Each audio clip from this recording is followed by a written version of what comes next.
caricaturista que todo el mundo conoce, sí, y que es de parte de esta familia de Sin Censura. Así que, Rafael, ¿cómo estás? ¿Qué tal si platicamos con él? Rafael, ¿cómo estás? Qué gusto me das a platicar contigo. No, pues el gusto es mío. La verdad es que yo soy un fan de Ernesto Zedillo. De hecho, le hicimos un libro en su momento, un libro que se llama El Sexenio Me Da Pena, y pues hicimos un recuento puntual de cómo funcionó aquel gobierno. Y es curioso porque sí, fue un gobierno que llega con legitimidad. Eso es una cosa que hay que señalar. Llega después del asesinato de Luis Donaldo Colosio y llega Ernesto Zedillo al gobierno con una votación limpia. Si nadie puede, yo sí creo que es el último de los presidentes priistas que llegó con legitimidad electoral. No fue el caso de Salinas, no fue ciertamente el caso de Enrique Peña Nieto.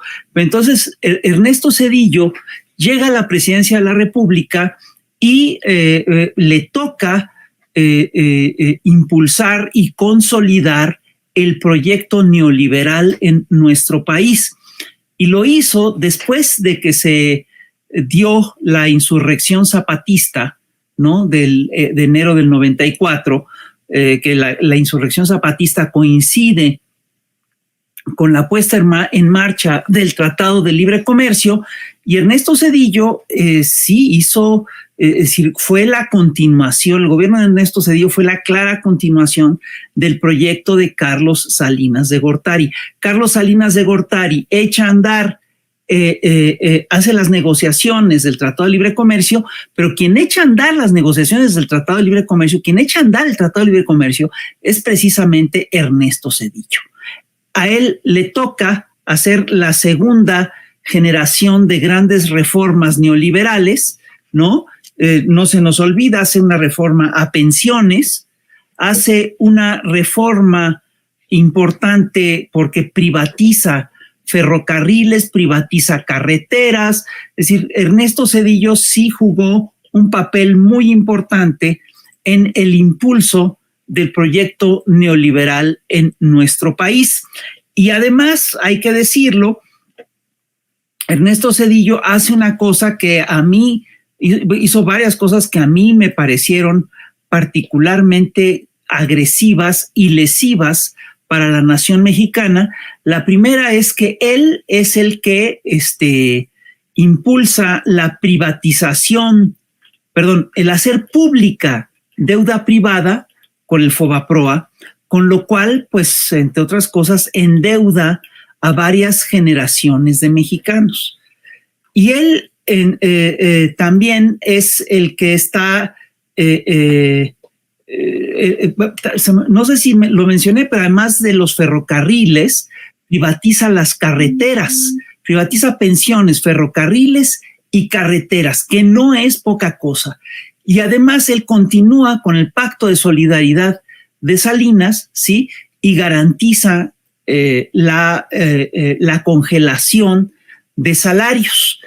Y además no se puede olvidar que en su sexenio se dieron dos casos totales de represión que no fueron aclarados, que son el caso de Aguas Blancas y el caso de Acteal, ¿no? Que es parte de la persecución del movimiento zapatista. Entonces, Andrés Manuel, es decir, después de muchos años de no pisar el país, se anuncia que Ernesto Zedillo va a venir al foro de Actinver, donde va a ser uno de los principales oradores, junto con José María Aznar, ¿no? Y todo el mundo presuponía que venía un poquito a apuntalar la narrativa de la derecha mexicana. Y poco antes de venir, días antes, Andrés Manuel López Obrador le lanzó varias preguntas que Zedillo no contestó. La pregunta primera es muy simple, es ¿por qué convirtió las deudas privadas de unos cuantos megamillonarios en deuda pública? ¿Por qué hizo el Fobaproa? Y la verdad es que es un tema muy delicado, ¿no? Porque el Fobaproa efectivamente lo que hace es que toma toda una serie de deudas. A ver, el neoliberalismo en México se hizo un poco a matacaballo.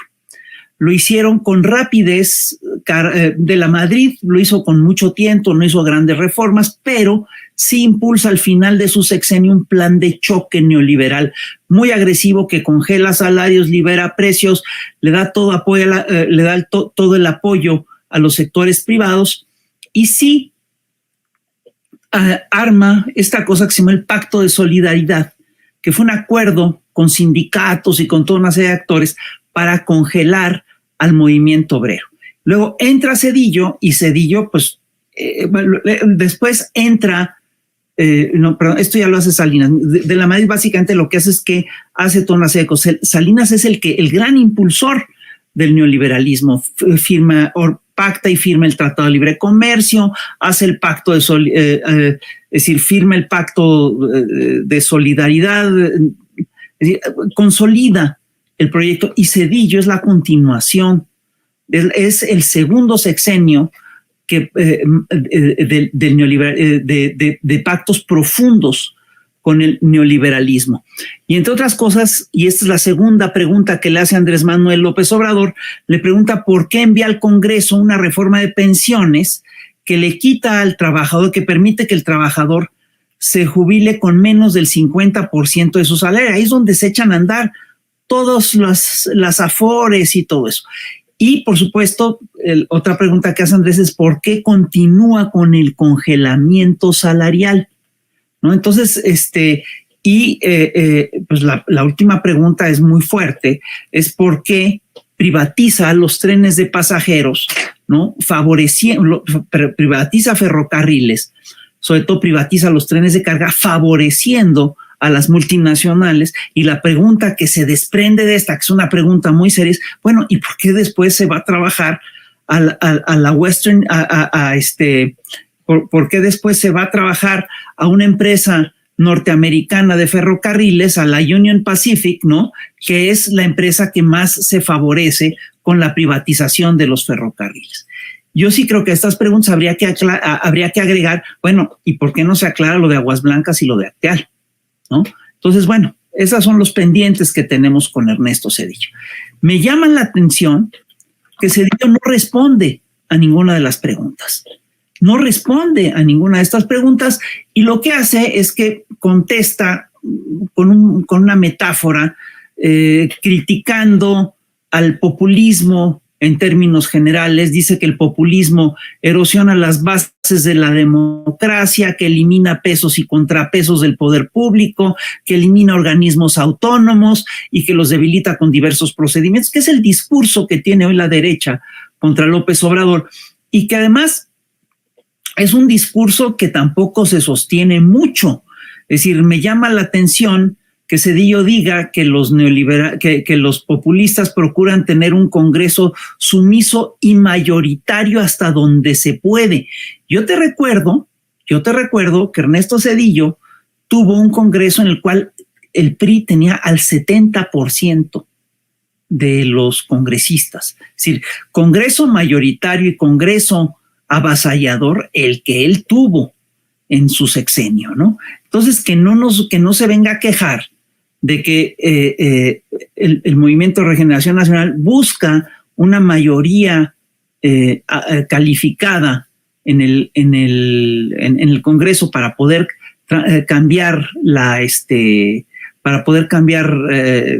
la Constitución cuando él la tuvo. Y me llama la atención que que detrás de esto está la queja de que se quiere transformar al Poder Legislativo cuando Zedillo transformó al Poder Legislativo con un decreto. Es una cosa que a mí me parece verdaderamente increíble.